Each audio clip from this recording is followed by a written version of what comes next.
স্বাধীনতার ঘোষক যে প্রসঙ্গটি এসেছে, আমি যেমন কি কোথাও বলেছেন যে কর্নেল অলি সাহেব স্বাধীনতার ঘোষক?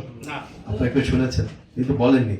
বরং তিনি তার আগের বক্তৃতা করে বলেছেন স্বাধীনতার ঘোষক। এই প্রসঙ্গে আমার শহীদ পিতার প্রসঙ্গ এসেছে বারবার, আমরা সবাই জানি স্বাধীনতার ঘোষক শহীদ জিয়া।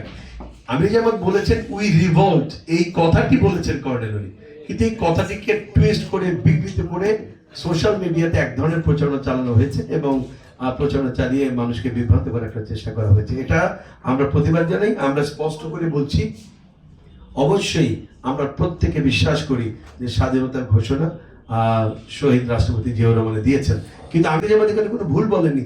এখানে কর্নেল অলি যে বই লিখেছেন, সেই বইয়ের মধ্যে তিনি নিজে এটা উল্লেখ করেছেন, সেটা বই লেখা আরো বহু বছর আগে।